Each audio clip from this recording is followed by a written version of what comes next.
केंद्र सरकार में किसान बिल जब से पारित हुआ है, किसान और कांग्रेस पार्टी सड़कों पर है, जिसको लेकर आज पंजाब के फाइनेंस मिनिस्टर मनप्रीत सिंह बादल आज लखनऊ आए। इनसे जानने की कोशिश करते हैं ऐसा बिल में क्या है कि सभी राजनीतिक पार्टियां इसका विरोध कर रही हैं। सर, ऐसा बिल में क्या है कि कांग्रेस और किसान सड़कों पर हैं, विरोध कर रहे हैं? सब अगर मोटे मोटे तौर पे अगर मैंने बताना हो तो सबसे जो बड़ा खदशा हमें ये है कि जो MSP है, मिनिमम सपोर्ट प्राइस, इससे भारत सरकार मुनकर अब होती जा रही है।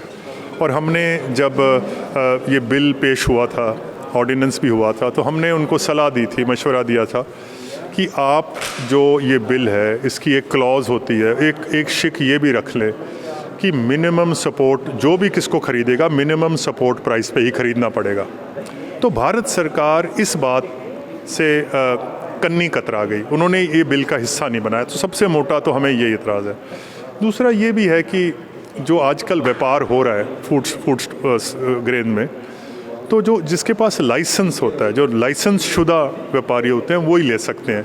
इसकी वजह ये है कि कल को दाम कम दे दे, पेमेंट ना हो, कोई धोखा हो जाए, तो इनको सरकार के रेगुलेशन में रखना बहुत ज़रूरी है। जो नया कानून आया है इसने बोला है कि कोई लाइसेंस की ज़रूरत नहीं है, आप जब मर्जी जहाँ से भी खरीद सकते हो। दूसरा, आज तक भारत पे जो अनाज बिकता है वो मंडियों में बिकता है। मंडियों का एक फ़ायदा होता है, वहाँ प्राइस डिस्कवरी हो जाती है कि क्या असली आजकल दाम क्या है। कोई किसान है, उसकी मजबूरी आ गई, बेटी की शादी आ गई, बीमारी आ गई, कोई मुकदमा बन गया, फसल अभी पकी भी नहीं है, कोई व्यापारी उससे कम पैसे पे ले गया, तो ये सरकार के रेगुलेशन से बाहर ये बात नहीं जानी चाहिए।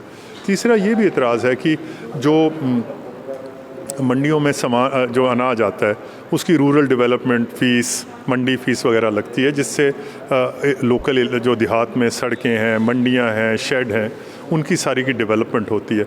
अब इस नए कानून कहता है कि इसकी मंडी फ़ीस की कोई ज़रूरत नहीं है। अगर मंडी फ़ीस की ज़रूरत ना रही तो ये जो रूरल इंफ्रास्ट्रक्चर है, ये बुनियादी ढांचा है, ये इसकी देखभाल या इसका मजबूतीकरण कैसे होगा। सो मोटी मोटी तो यही बातें हैं सब। सर, जैसे कि कांग्रेस और कई पार्टियां हैं और विरोध करती जा रही हैं, और आप भी जो है सुप्रीम कोर्ट लेकर जाए, किस बेस पे सुप्रीम कोर्ट जाएंगे? तो सुप्रीम कोर्ट दो बिना पे जाएंगे। एक तो ये है कि जो एग्रीकल्चर है वो स्टेट सब्जेक्ट है और सेंट्रल गवर्नमेंट को इसमें मुदाखलत करने का कोई अधिकार नहीं है। तो उन्होंने ये जो कानून बनाया है ये गलत है। दूसरा ये है कि किसी भी सरकार को एक दूसरी सरकार का जो अर्थचारा है, इकॉनमी है, उसको तबाह या ज़ाया करने का उनका अधिकार नहीं है। और मेरा दिल इस बात की गवाही दे रहा है कि ज़रूरी नहीं है कि सच वहाँ होता है जहाँ भीड़ बहुत ज़्यादा हो। सच तो कम भीड़ पे भी खड़ा हो जाता है, सच तो अकेला भी खड़ा हो सकता है।